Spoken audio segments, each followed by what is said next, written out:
What is the Kang Dynasty? The comic storyline inspiring the next Avengers movie. Marvel Studios' 2022 Comic-Con panel included information on the next 3 phases of the Marvel Cinematic Universe.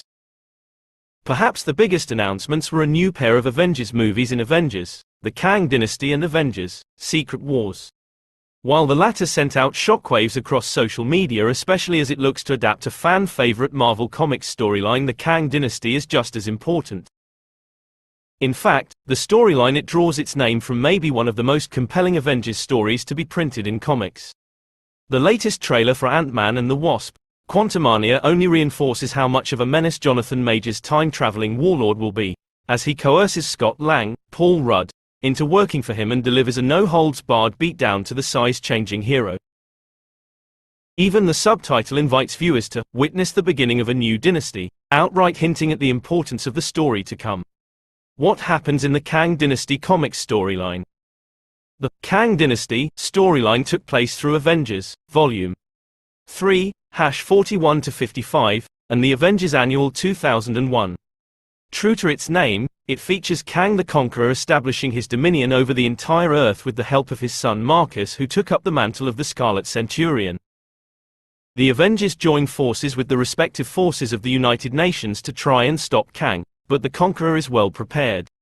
Not only does he possess technology from the future, but he also has a major weapon in the form of Damocles' Base, a massive, sword-shaped spaceship with enough firepower to put the Death Star to shame. He even hijacks a fleet of mutant killing robots known as Sentinels to serve him. Eventually, the Avengers surrender after a failed space attack seemingly results in the death of many of their members. However, the Avengers who went to space encounters a mysterious being named the Master of the World, who has technology that can counter Kang's. Earth's mightiest heroes manage to launch a counterattack against the Conqueror. This leads to one of the biggest moments in the comic, where Kang summons a massive holographic image of himself. Captain America counters by summoning his own holographic image, and the two do battle. Eventually, Kang is taken into custody and is saved by Marcus.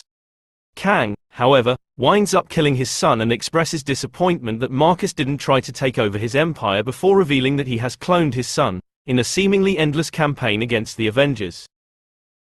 The Kang Dynasty is an epic in every sense of the word, spanning over 2 years and involving many classic Avengers.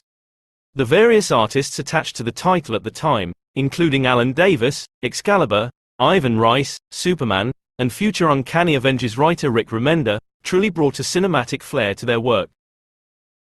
It's also the storyline that marked the end of Kurt Busiek's tenure on Avengers. During his run on Avengers, Busiek and a host of artists, most notably the late, great George Perez, truly elevated the Avengers to the position of Earth's mightiest heroes.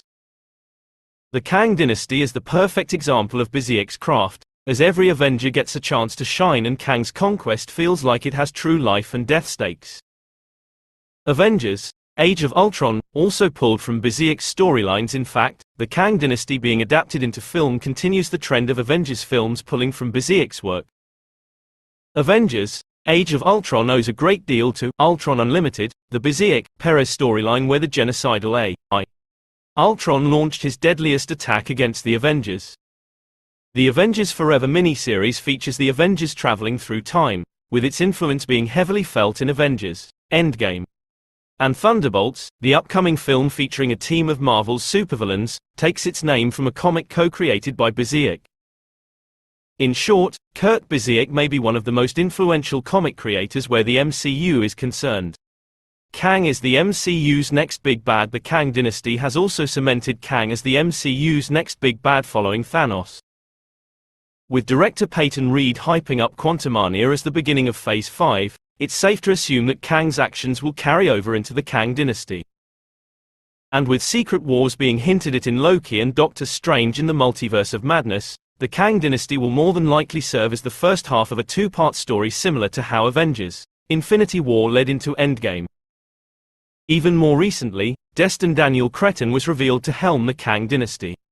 Not only does this mark Cretton's continued involvement with the MCU,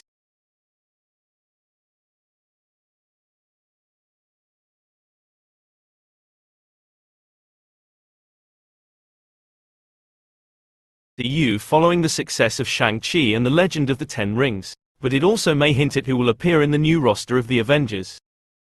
Carol Danvers, aka Warbird, was a major player in the Kang Dynasty storyline as she took out Damocles' base.